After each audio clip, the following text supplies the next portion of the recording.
Good morning all of you. आप सभी का बीएससी फाइनल ईयर की केमिस्ट्री क्लास में स्वागत है। पिछले लेक्चर्स में अपन ने आइसोटोप इफेक्ट के बारे में पढ़ा था। रोटेशनल स्पेक्ट्रम के ऊपर आइसोटोप इफेक्ट के बारे में हमने अध्ययन किया था। अब हमारा टॉपिक है कि अदृढ़ घूर्णक का गुणात्मक विवरण।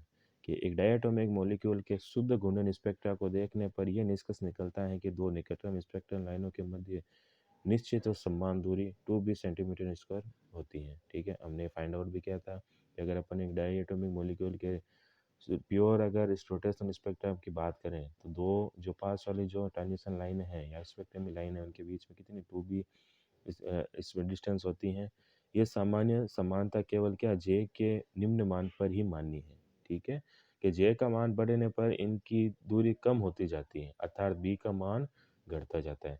लेकिन जो ये दो निकटतम स्पेक्ट्रम लाइनों के मध्य जो दूरी है 2b सेंटीमीटर इनवर्स, ये केवल कुछ जे के कुछ मानों के लिए ही ऑथेंटिक है। ठीक है, जैसे जैसे अगर अपन जे के मान की बात करें बढ़ेगा तो क्या होता है कि मान बढ़ने के कारण बी के मान भी घटता जाता है क्योंकि इनके बीच की दूरी क्या कम होती जाती है।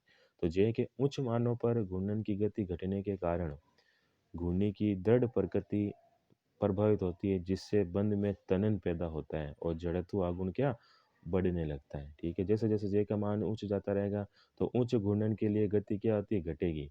अगर गति घटेगी तो क्या होगा, घूर्णन की जो दृढ़ता है वो प्रभावित होगी और बॉन्ड में क्या तनन पैदा हो जाता है जिसकी वजह से जड़त्व आघूर्ण क्या बढ़ने लगता है।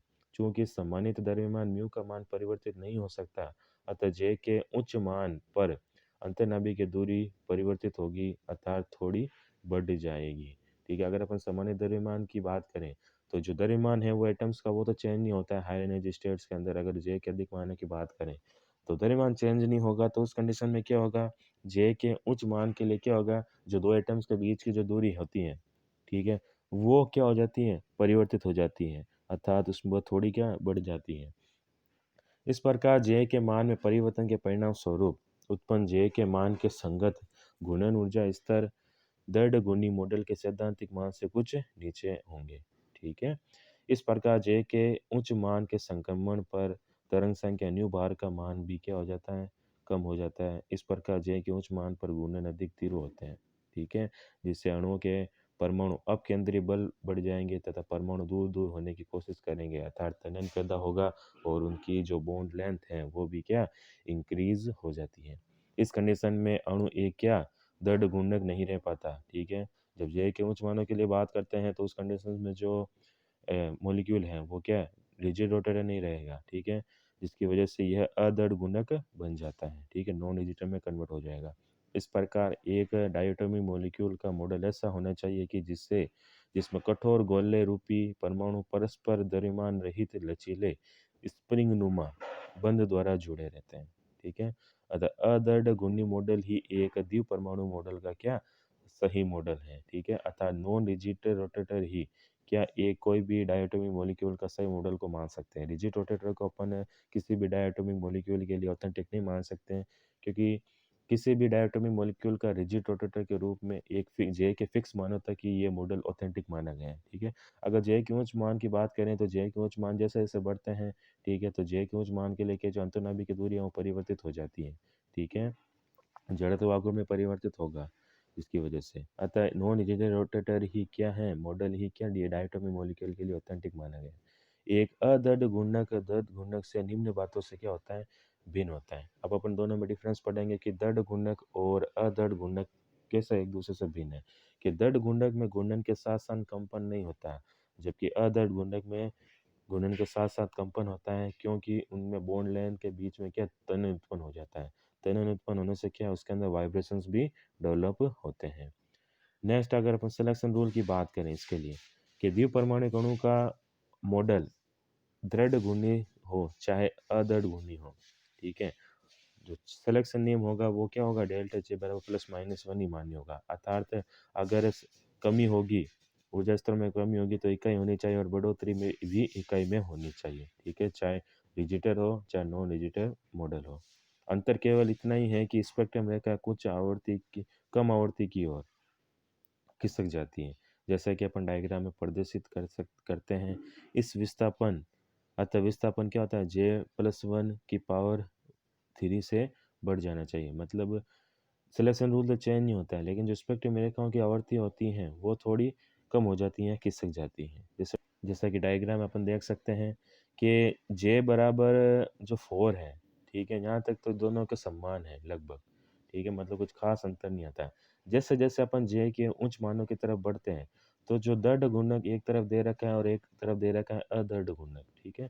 तो क्या होता है कि जैसे जैसे जे के मान उच्च होते जाते हैं, तो जो फ्रीक्वेंसीज हैं, ठीक है, ऊर्जा स्तर की वो कम होती जाती है। अदृढ़ गुणक के लिए क्या होती है, फ्रीक्वेंसी चेंज होती रहती है, तो अंतर्नाभिक दूरी में परिवर्तन होता है, क्योंकि अंतर्नाभिक दूरी क्या बढ़ जाती हैं, जिसकी वजह से इनके ऊर्जा स्तरों की जो आवृत्ति हैं, ठीक है, स्पेक्ट्रम की तीव्रता की लाइन की जो आवृत्ति है वो भी परिवर्तित होती है, ठीक है। उसी प्रकार अपन इस डायग्रामेटिकली देख सकते हैं कि 2B 4B 6B की अगर अपन बात करें, ठीक है, 8B तक अर्थात जे बराबर 4 तक तो किसी प्रकार का चेंज नहीं है। जैसे अपन जे बराबर 5 से या फिर इससे ऊपर की बात करें, ठीक है, जैसे जैसे दूरी बढ़ती जाती है तो दृढ़ व अदृढ़ घूर्णक में परिवर्तन होने के कारण घूर्णन ऊर्जा जो स्तर है उसमें भी क्या आते हैं, उनकी आवृत्तियों में परिवर्तन होने लगता है। इस प्रकार अणु का चयन नियम डेल्टा जे बराबर +-1 लागू करने पर जे से लगातार J+1 संक्रमण में हुए हुए ऊर्जा अंतर को निम्न समीकरण द्वारा अपन ज्ञात कर सकते हैं, ठीक है। जैसे कि डेल्टा ई बराबर ई जे प्लस वन बराबर J+1 माइनस ई जे, ठीक है। तो अगर अपन इसकी वैल्यू रखें यहाँ पर, तो डेल्टा ई क्या होता है, 2B J+1 माइनस 4D, ठीक है। J+1 की पावर 3, क्योंकि ये एक तो रिजिटर है, एक नॉन रिजिटर की बात करें, ठीक है। J+1 की पावर 3, क्योंकि आवर्ती फ्रीक्वेंसी में परिवर्तन कितना हो जाता है उस वक्त जब नॉन रिजिटर की बात करते हैं, तो J+1 की पावर 3 में, ठीक है।